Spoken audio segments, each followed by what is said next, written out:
October 21, 2023 నాడు సాయంత్రం 6:30 Medigadda barrage దగ్గర పెద్ద ఎత్తున శబ్దాలు వినిపించినాయి అని చెప్పి, దాదాపు ఈ శబ్దాలు 2 కిలోమీటర్ల మేర వినిపించినాయి అని చెప్పి, ఆనాడు ఆ ప్రాంతంలో క్యాంపులో ఉన్న ఒక అసిస్టెంట్ ఇంజనీర్, ఆయన పేరు రవికాంత్, ఈ అసిస్టెంట్ ఇంజనీరు మహదేవ్పూర్ పోలీస్ స్టేషన్లో కంప్లైంట్ ఇస్తాడు. అది 22 అక్టోబర్ 2023 నాడు 174/2023 ఆఫ్ మహదేవ్పూర్ పోలీస్ స్టేషన్. ఆ క్రైమ్ నెంబర్తో ఈ కేసు రిజిస్టర్ అవుతుంది. Prevention of destruction of public property act కింద ఈ కేసు రిజిస్టర్ చేస్తారు. ఇంకా ఐపీసీ సెక్షన్లతో రిజిస్టర్ చేస్తారు. అందులో ఆ ఇంజనీర్ గారు ఇచ్చిన కంప్లైంట్లో చాలా స్పష్టంగా భారీ ఎత్తున శబ్దాలు వినిపించినాయి. అదేవిధంగా దీని వెనుక ఎవరో అన్నోన్ అఫెండర్స్ ఉన్నారు, అంటే అసాంఘిక శక్తులు ఉన్నారని ఆ ఇంజనీర్ గారు కంప్లైంట్ ఇవ్వడం జరిగింది. ఎఫ్ఐఆర్ 2023 అక్టోబర్ 22 నాడు మహదేవ్పూర్ పోలీస్ స్టేషన్లో రిజిస్టర్ అయింది. అప్పటి నుండి ఇప్పటి వరకు ఆ కేసు మీద ఎలాంటి పరిశోధన లేదు. మరి నిజంగా డ్యామ్ కుంగిపోతే పేలుళ్ల శబ్దాలు రావు. మీరు ప్రపంచంలో ఇదంతా రీసెర్చ్ చేసి వచ్చే మాట్లాడుతున్న మిత్రులారా, నేనేదో అభాండాలు వేయడానికి, బీజేపీ కాంగ్రెస్ మీద అభాండాలు వేయడానికి రాలేదు. ఆధారాలతో సహానే ఈరోజు ఈ ముఖ్యమైన ప్రెస్ మీట్కి వచ్చిన నేను. అంటే కేసీఆర్ గారిని, బీఆర్ఎస్ పార్టీని బదనాం చేయడానికి ఎంత ఘోరమైన స్థాయికైనా ఆనాడు అధికారం కోసం అర్రులు జాచిన మరి కాంగ్రెసులు, బీజేపీలు దిగజారింది అనేది చెప్పడానికి నేను ప్రయత్నం చేస్తున్నాను. మరి ఇక్కడ శబ్దాలు ఎందుకు వచ్చినాయి అనే విషయం మీద ఎవరు కూడా చూడలేదు. అదేవిధంగా ఈ అన్నోన్ అఫెండర్స్, అంటే అసాంఘిక శక్తుల వల్లనే ఇది జరిగింది అన్న కోణంలో ఇంతవరకు ఎవరు కూడా దీన్ని చూడడం లేదు. రేవంత్ రెడ్డి గారు అటెన్షన్ డైవర్షన్, అంటే దృష్టి మరల్చడంలో డబుల్ పిహెచ్డీ చేసిన వ్యక్తి కాబట్టి ఈయన వచ్చిన వెంటనే పీసీ గోస్ కమిషన్, లేకపోతే 7 లక్షల కోట్లు, నిన్న 8.2 లక్షల కోట్లు, అట్లా రోజుకొక సంఖ్య పెంచుకుంటూనే పోతున్నాడు, ఒక నెంబర్ పెంచుకునే పోతూ మరి గత ప్రభుత్వాన్ని బదనాం చేస్తున్నాడు. కానీ అసలు ఈ crime number 174/2023 of Mahadevpur police station under sections PDP act కింద, ఐపీసీ కింద ఏవైతే కేసు బుక్ అయిందో అందులో ఆ ఇంజనీర్ రాసిన పేలుళ్ళు, అదేవిధంగా అసాంఘిక శక్తులు ఎవరైతున్నారో వాళ్ళ మీద ఎందుకు ఇంతవరకు చర్య తీసుకోలేదు? మరి ఒక నేరము, పేలుళ్ళ శబ్దం వినిపించింది, అసాంఘిక శక్తులని ఫిర్యాదుదారు చెప్పినప్పుడు అర్జెంటుగా పోలీసు వాళ్ళు ఏం చేయాలి? ఆ నేర స్థలాన్ని మొత్తం కూడా సీజ్ చేయాలి. సీజ్ చేసిన తర్వాత అక్కడ మరి పేలుళ్ళు అన్న తర్వాత అక్కడ ఎక్స్ప్లోజన్ ఉంటుంది. ఆ ఎక్స్ప్లోజన్ ఎందుకు వచ్చింది? దానికి ఏమైనా జిలెటిన్ స్టిక్స్ పెట్టినరా ఎవరైనా? కంట్రోల్డ్ ఎక్స్ప్లోజన్, బిల్డింగులు కూలగొట్టడానికి చిన్న చిన్న డిటనేటర్స్, జిలెటిన్ స్టిక్స్ పెట్టి కంట్రోల్డ్ ఎక్స్ప్లోజన్ ఎవరైనా చేసినరా?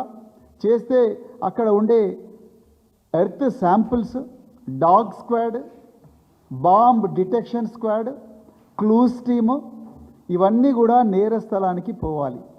ఇవేవి అక్కడ జరగలేదు. అదేవిధంగా మరి ఈ కాళేశ్వరం ప్రాజెక్టు మామూలు ప్రాజెక్టా కాదు, ప్రతిష్టాత్మకమైన ప్రాజెక్టు.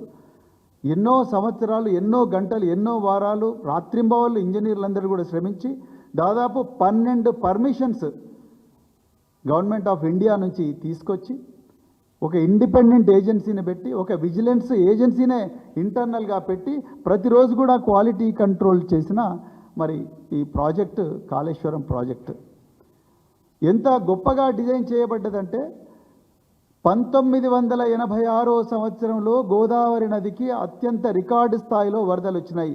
అలాంటి వరదలను తట్టుకునే విధంగా ఈ ప్రాజెక్టు మీద 3 బ్యారేజీలు కట్టడం జరిగింది.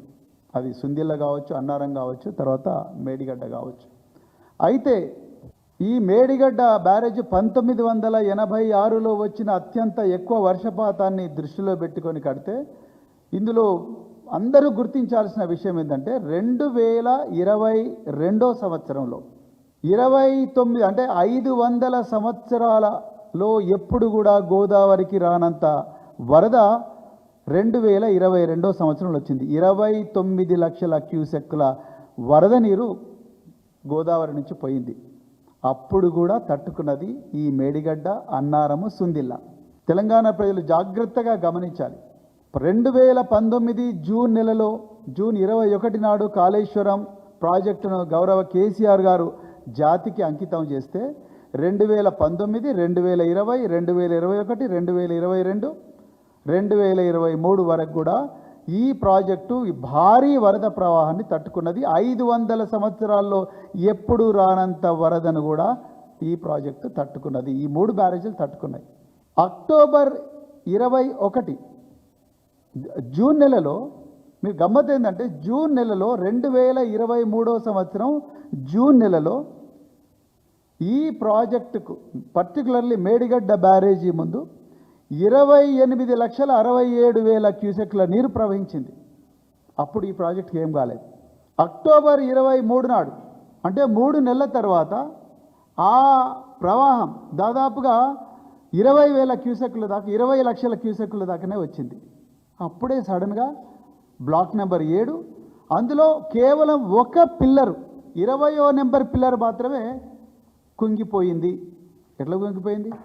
అన్నారంకి ఏం కాలేదు, సుందిల్లకి ఏం కాలేదు, మేడిగడ్డలో అది కూడా ఒక్కటే పిల్లర్. 87 పిల్లర్లు ఉంటే ఆ 87 పిల్లర్లో 20వ నెంబర్ పిల్లరే కూలిపోయింది, కుంగిపోయింది. ఎట్లా కుంగిపోతుంది? అది భారీ శబ్దాలు చేస్తూ. ఈ యాంగిల్లో ఎవ్వరు కూడా ఆలోచించడం లేదు.